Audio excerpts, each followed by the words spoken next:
আদাব। গত দিনের মতো আবারও একটি নতুন অঙ্ক নিয়ে আসলাম।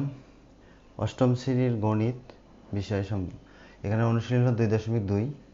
9 নম্বর অঙ্কে আছে যে একই হার মুনাফায় কোনো মূলধনের 1 বছর অন্তে চক্রবৃদ্ধি মূলধন 6,500 টাকা এবং 2 বছর অন্তে চক্রবৃদ্ধি মূলধন 6,760 টাকা হলে মূলধন কত টাকা। তো এখানে মূলধন আর মুনাফা শব্দটি একটু বুঝে নেই। মুনাফা এবং মূলধন,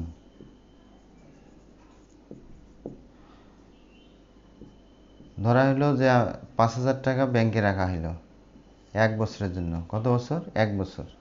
তো 1 বছর পর মুনাফা আসলো 1,000 টাকা। কত টাকা? 1,000 টাকা।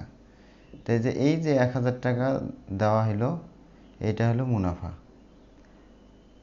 আর এই 5,000 টাকা হলো মূলধন।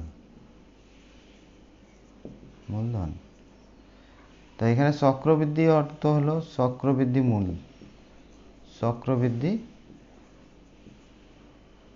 মূলধন।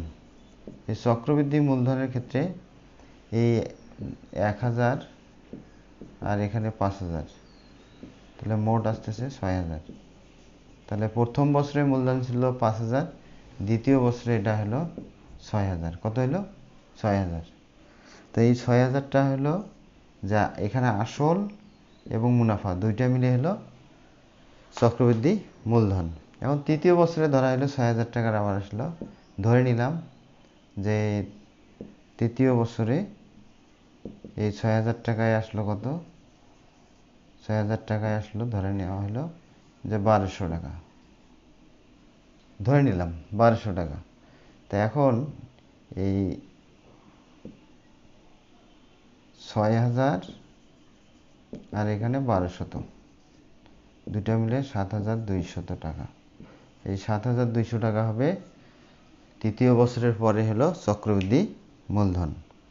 মূলধন অর্থ হলো এখানে আমাদের মুনাফা আছে এবং এখানে আমাদের আসলটিও আছে।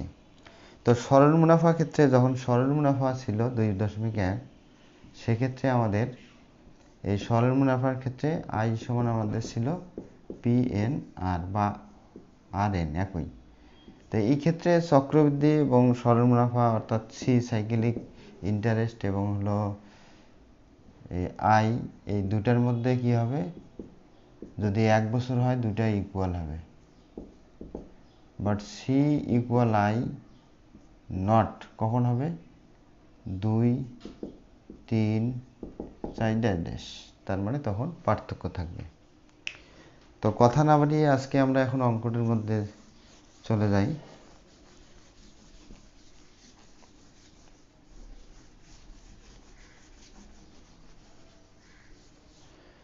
তো আমাদের এখানে আছে যেহেতু 1 বছর অন্তে, তাহলে প্রথম শর্তানুসারে তার আগে আমরা জানি কি C equal P into 1+r⁴n।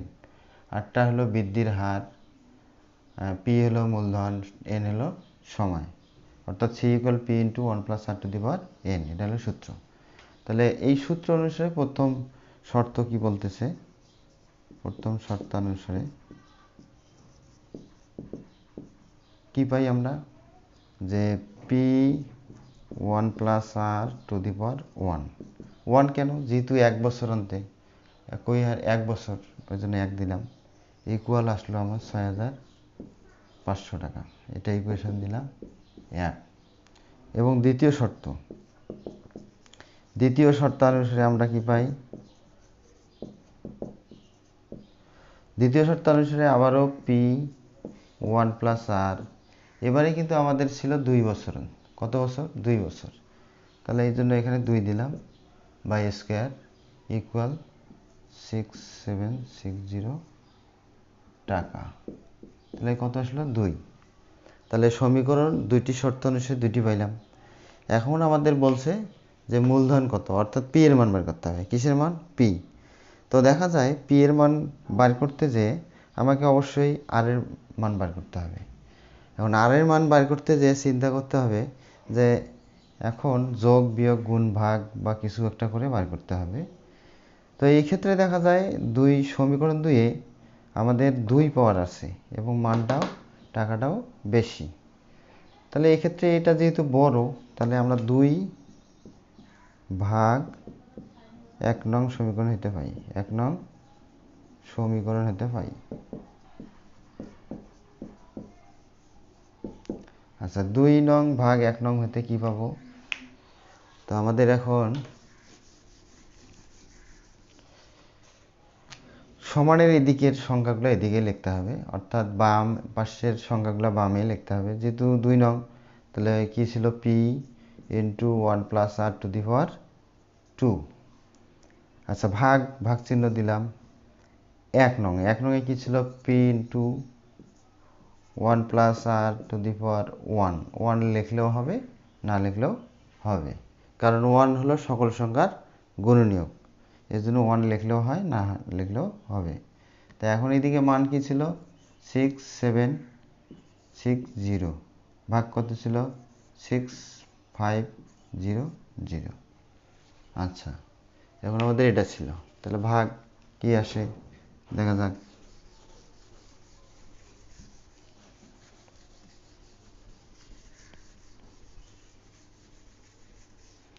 তো আমাদের এখানে পি পি ক্যান্সেল, তাহলে কি থাকে? 1 প্লাস আর 1 প্লাস আর স্কোয়ার অর্থ হলো কি যে 2 পাওয়ার, তাহলে এটার অর্থ কত? 1 পাওয়ার, মানে একটা লিখলাম 1, এটা ক্যান্সেল। তাহলে এখানে এটা ভাগ করলে কি আসবে? একটু ক্যালকুলেটরের সাহায্য নেই। তাহলে আমাদের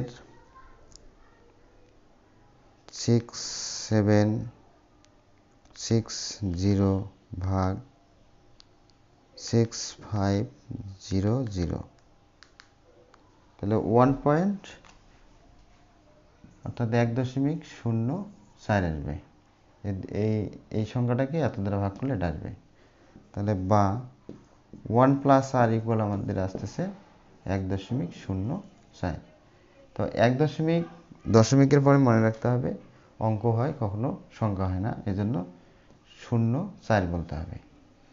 আচ্ছা, এখন যেহেতু আমরা পি এর মান বার করব, তাহলে আমাদের এন এর মান দিয়ে দিছি, এখন আর এর 1 প্লাস আর এর মান পাইছি, তা আমরা যে কোনো একটা সমীকরণে বসাই দিয়ে বার করতে পারবো। তাহলে 1 প্লাস আর এর মান 1 নং বা 2 নং যে কোনো একটাতে বসাইলে হবে। 1 নং সমীকরণে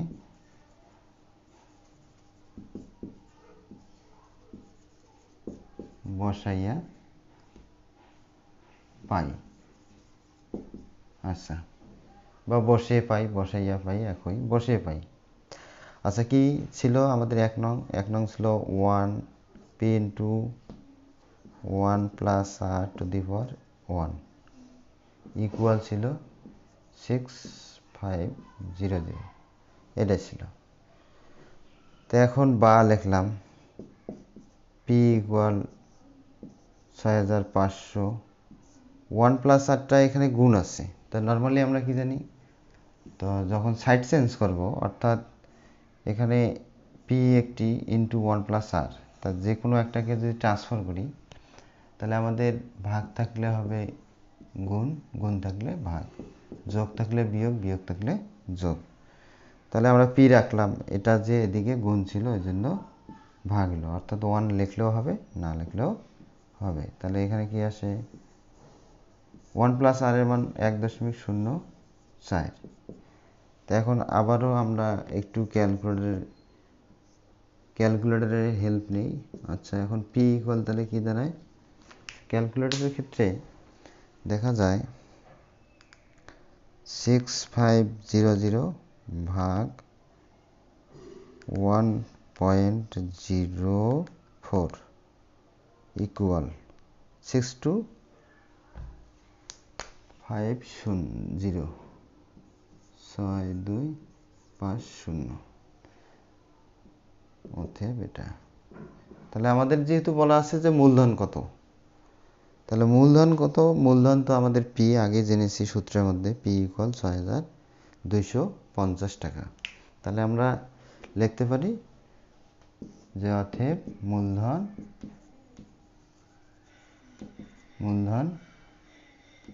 6250 টাকা। আচ্ছা, তাহলে আমাদের এখানে মনে রাখতে হবে মূলধন মানে হলো আমার এখানে আসল এবং এখানে মুনাফা দুটাই আছে। আর যেমন সরল মুনাফার ক্ষেত্রে আমরা শব্দি মূলে ইকুয়াল পি প্লাস আই পাইছি, অর্থাৎ এখানে মুনাফা এবং দুটাই আছে। যদি কখনো মুনাফা বের করতে বলে তখন সি মাইনাস পি করতে হবে, সি মাইনাস পি করতে হবে। তো জিনিসগুলো সবগুলো মনে রাখতে হবে। পি, আর এবং এন, এই ভাষাগত দিক থেকে আমাদের মিল রাখতে হবে। তা আশা করি তোমরা ভালোই বুঝেছো। সবাইকে ধন্যবাদ শেষ পর্যন্ত অঙ্কটি দেখার জন্য। পরে দেখা হবে আবার নতুন কোনো ভিডিও নিয়ে।